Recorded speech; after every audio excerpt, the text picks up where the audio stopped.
waziribatiye Golgotha ndetse n'ibisi oh hallelujah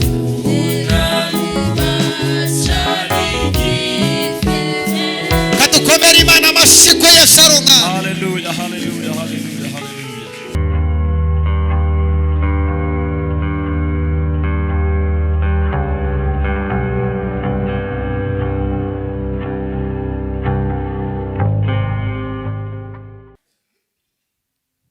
Wowe ngwino hano, wowe ndi kureba.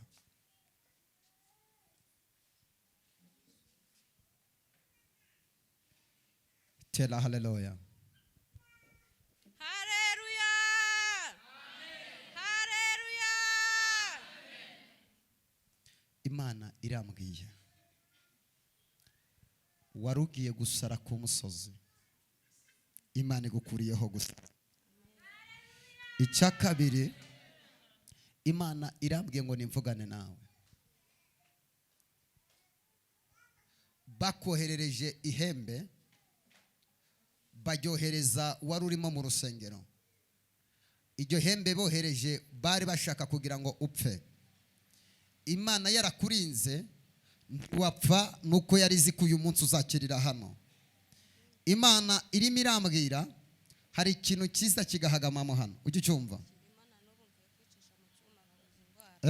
Kirimo mvuye kwicisha mu cyuma babuze icyari cyo. Wavuye mu cyuma ryane? Mu kanya n'ubu nari mfite rendezvous yo gusubirayo. Uvuye kwicisha mu cyuma nona? Mbega tumukureho uyu mudayimoni mu izina rya Yesu. Avuye kwicisha mu cyumba kandi babuze indwara. Uri kucyumva? Nagwaye mikrofone yifate neza. Ndi kucyumva. Gifata he? Mohana. Mozose. Wowe ntabwo ari ikibazo kindi, ni ikibazo cy'amahembe bakoherereza.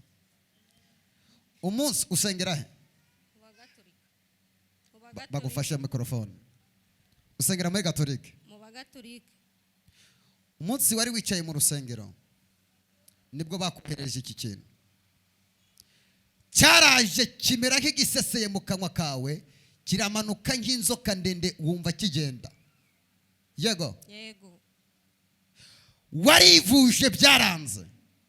Aba bantu bakoze bino bintu ndimo kwitegereza, nkabona barakuzinuye n'umugabo, ikintu cyose wegeranye nacyo kirakunukira. Yego. Ndabona hagati yawe n'umugabo wawe no kugira ngo mubonane wumva utamushaka. Yego. Tumutunga ibiganza. Mbega twirukane uyu mudayimoni mu izina rya Yesu.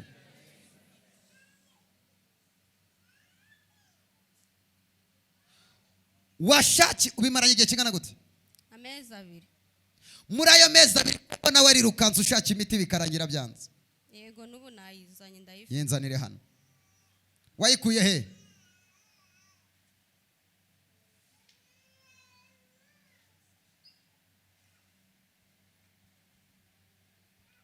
Ibi byose ni wowe wabikoreshaga? Yego.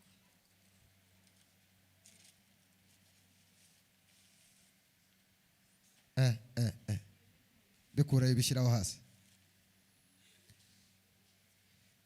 Dufite Imana itabara bayo, iyo dusenze iratwumva. Bikuremo dufite we. Dufite Imana itabara bayo, iyo dusenze iratwumva. Oh dufite we. Dufite Imana itabara bayo, iyo dusenze iratwumva. Dufite we. Itabara bayo, iyo dusenze iratwumva. Koramo karakano ndeba. Ako ngako ako bakubwiye ko ari akiki? Nako kwiyuka muzuru.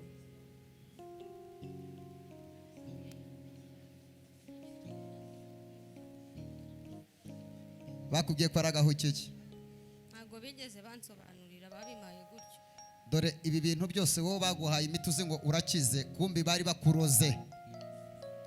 Imana yambwiye ngo kano kantu ubona kano niyo nzoka yakunyuragamo ikaza igahagama mu muhogo wawe, bayohereje tariki 7. Wanyumvise? Yego. Mwabonye? Wowe ukabibika ukabikoresha ariko ntacyo byari bikumariye, ahubwo iyo wabikoreshaga nibwo warushagaho kugagara cyane. kumbi kano nimara kugatwika iyo nzoka yose igiye kwita iva mu muhogo wawe mu izina rya Yesu. Haleluya. Tuzamure haleluya. Haleluya. Bantu mukorera Imana, mureke kwirukanka mu bapfumu, nta kiza kabapfumu. Reba uwo muntu mu maso ubwire ngo ntuzajye mu bapfumu mu izina rya Yesu.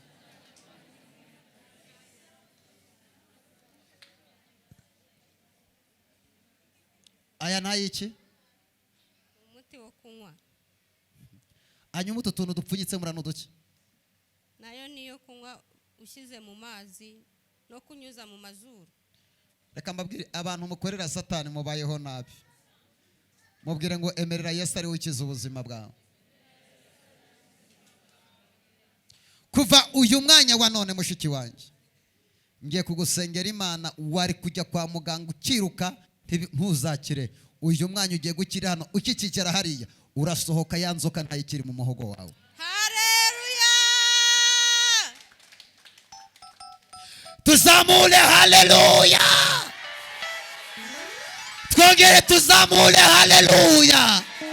Hereza uwo muntu ikiganza umubwire ngo indwara yawe irakira uyu munsi. Mu izina rya nde? Urakira iyo ndwara mu izina? Mu izina. Twongere dutere haleluya.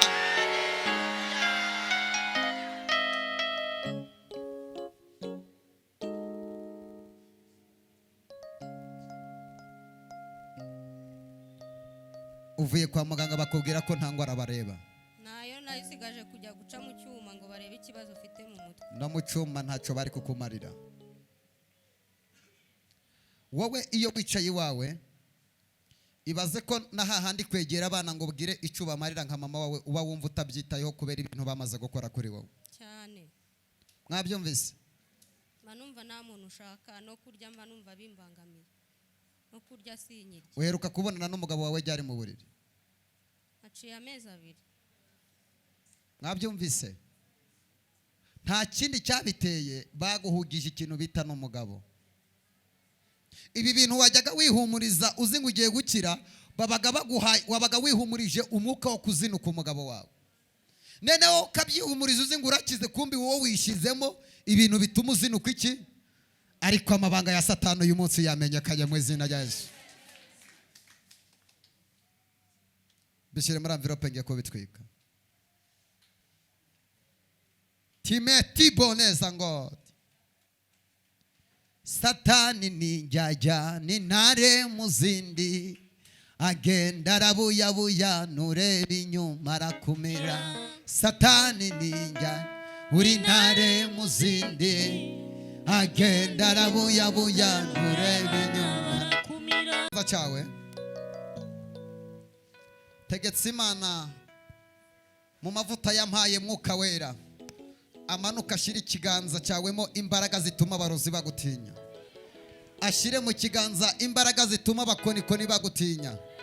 Ashire mu kiganza imbaraga zituma buri myaka yose n'abadayimoni n'abazimu n'akarande zose zive ku buzima bwawe mu izina rya nde. Kaduhereze Yesu icyubahiro. Imbaraga z'Imana zibe ku buzima bwawe. Sana kara gatebe kawe wicaye aho. Timeno kastano. Mbega mbasengera Imana. Harabizeye Yesu ko ari umutabazi. Numara kumwe nk'umukiza wa muhamye mubandi byo yagukoreye. Usabe n'Imana bahishurire Yesu.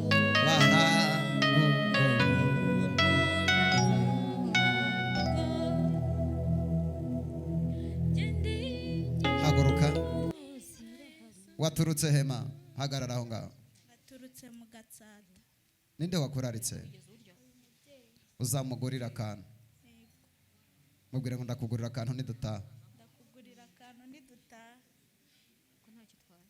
Mama ufite abana? Mfite umwana umwe w'umuhungu. Kutabyaye indi byagenze ute? Ni wowe wabishatse? Ni wowe wabishatse kutabyaye undi? Oya. Afite imyaka ingaho umwana w'umuhungu? Afite umwaka n'amezi 6.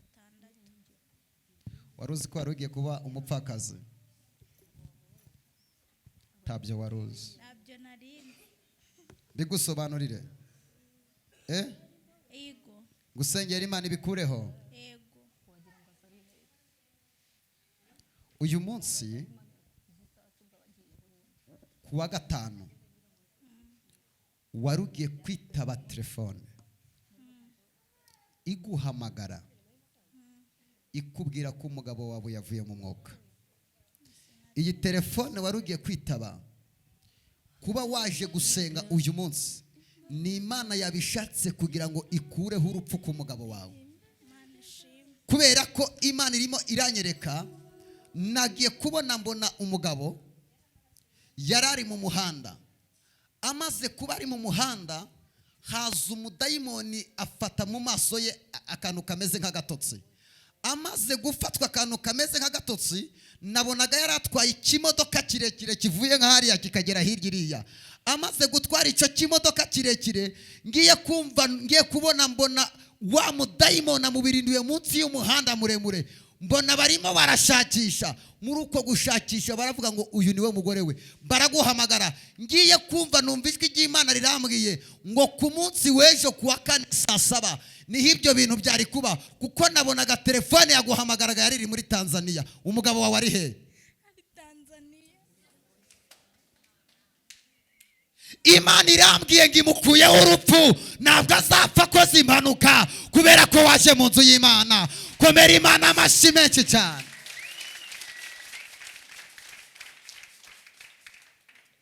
Mama, cya kabiri, ndabona imbaraga z'umwuka w'inyatsi Satani yateje mu rugo rwanyu ngo mukora ariko ntimugire icyo mugeraho. Mama, kuva uyu munsi ubwire umugabo wawe, umubwire ngo umuhanuzi w'Imana yavuze ngo Imana igukuyeho impanuka kandi azaze musengera Imana imwirukaneho rurarupfu ruhora rumuzereraho.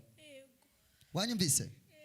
Kubera ko Imana irambwiye ngo yaragiye gukora impanuka kandi mu buryo bitunguranye. Iyi mpanuka ihora imuzereraho, azaze musengere mukureho uyu mwuka w'impanuka. Kandi gusenga kwawe Imana irambwiye ngo izanye ubukire bufatika mu rugo rwanyu.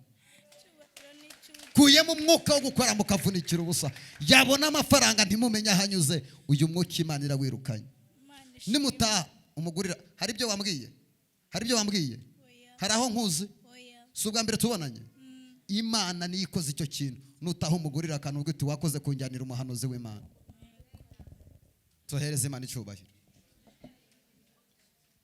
Reba uwo muntu mu maso umubwire ngo nukorera Imana, ntabwo Imana izemera ko Satani akunyaga ibyawe. Imana igutabaye mama kubera kuza mu nzu y'Imana. Kandi Imana irambwiye ngo babagwanya batabagwanya, ni Imana yakubakiye, nta muntu uzabasenyera. Bwira uwo muntu muri kumwe ngo icyo Imana yakuvuzeho kizasohora. Kizasohora mu izina rya Yesu. Hari abantu muri iri teraniro Imana imbwiye ngo igukuyeho umwuka w'inyatsi. N'abadukurikiranye online, Imana igukureho umwuka w'inyatsi mu izina rya Yesu. Haleluya. Hari umuntu wari ufite resitora arafunga neza neza, ari he? Wari ufite resitora ijya he? Mfite resitora hano Gikondo, ariko incika mu buryo ntazi bw'amaherere.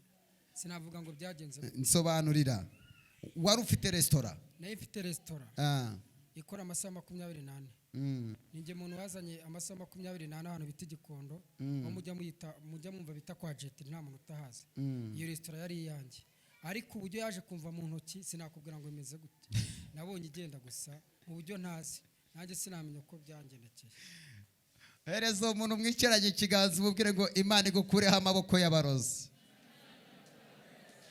Baye ndi hano, Imana inyereka umuntu ahaguruka irambwira ngo hari umuntu wari ufite resitora, amaze kugira resitora barayiroga, amaze kuyiroga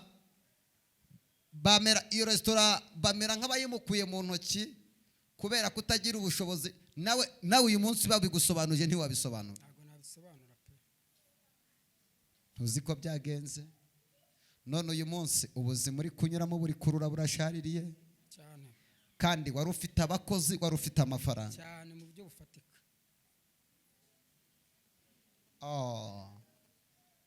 rero Imana igiye kuguha miliyoni 4.5. Amen. aya mafaranga ugende wongere utangize resitora, Yego. kandi iyi resitora izamenyekana mu izina ryande Rya Yesu Kristo. hari umuntu uri i Nyamirambo, wanyumvise? Yego ndakumva. Muzaganira mu bintu utatekerezaga. Yego. muri uko kuganira azaba afite resitora nawe ashaka kuyitanga. Yego. muri uko kuyitanga ntawe uzahamagara, wowe muzahura gutyo gusa. Yego. Bonye ujya kujya ibijya ahantu, mbona arakubwiye ati ariko mfite ibibazo kandi iyi resitora ndashaka kuyitanga.